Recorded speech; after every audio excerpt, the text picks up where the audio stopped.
Hello, I'm Brad Sherman from America's best named city, Sherman Oaks. It is a pleasure to be with you. I've been fighting for democracy in Iran for 30 years. I've seen some people come in here who were fighting for democracy in Iran for 60 years, and we have never been closer. A lot of work has been done. A lot of brave people have died in cities across Iran. And we will one day see a government in Iran that it is as great as the history of the Iranian people. Now, the folks with redistricting in California decided a few years ago, Sherman is fighting so much for democracy in Iran, we've got to give him more Iranian-American constituents. So I can now say that I represent more of Tehrangelis than anyone else, that I have more Iranian-Americans in my district than any other member of Congress.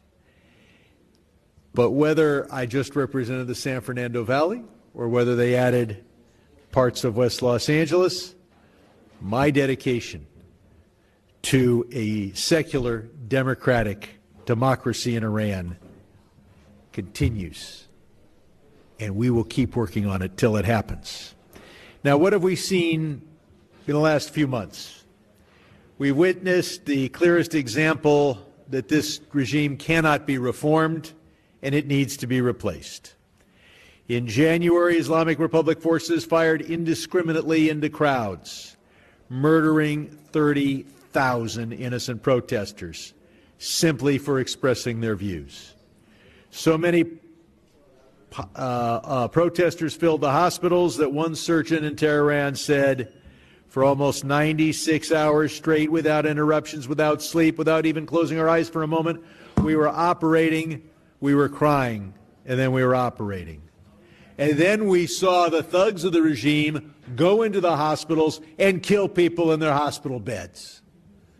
Like you, I've seen the horrific images of wounded protesters.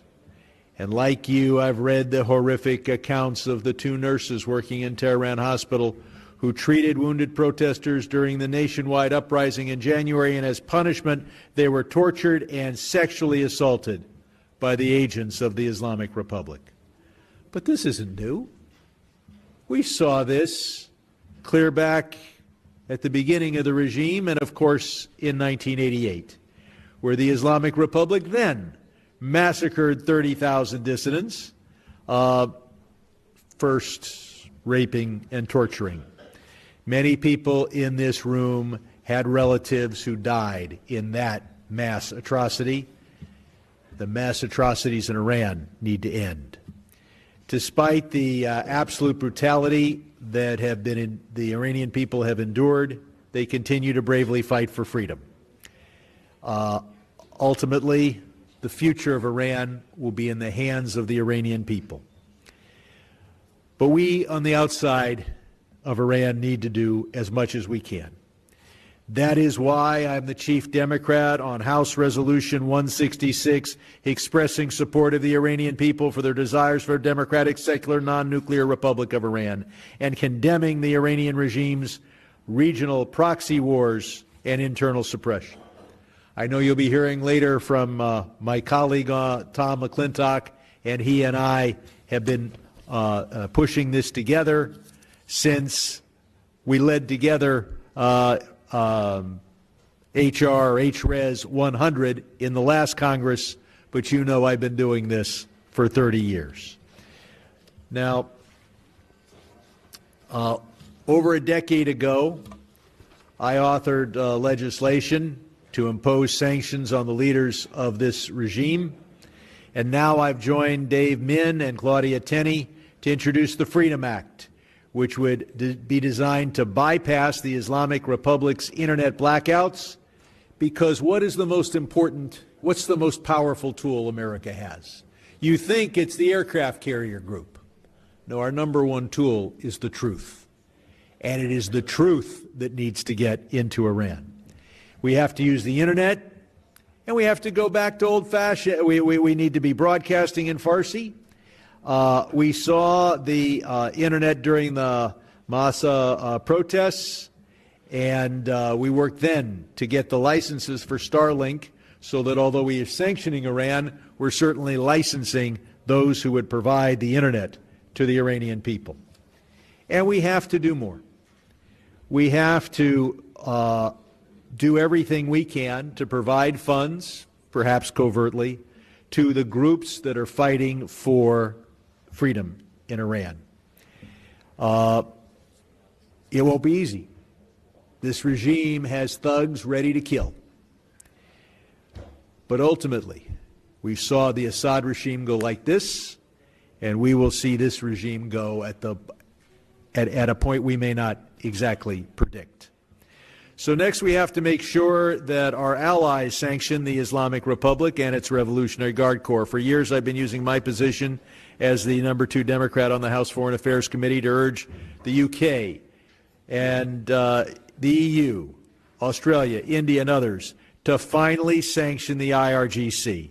And in January, I joined with colleagues to lead a bipartisan effort urging the European Union to designate the IRGC and the Basij forces who gunned down innocent protesters as a terrorist organization. And lastly, well, it's not lastly, I'll keep going on for a little bit longer, but near lastly, we need a whole government strategy to take down this regime.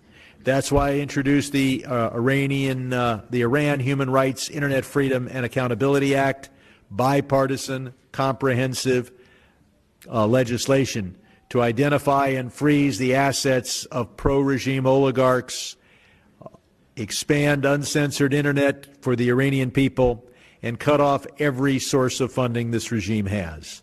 The Islamic Republic has never been weaker. But when they're desperate, they kill, and then they leave. So there's Assad is living in a nice neighborhood in Moscow. He needs some neighbors. Many of these thugs will die. A few of them will live in a new neighborhood. So well over 2,000 years ago, we saw the Cyrus Cylinder, the first human rights document in world history. We see a people that deserve a government as great as their history. I've been working on this for 30 years, and I can taste it. We're almost there. Thank you for your efforts. Look forward to working with you.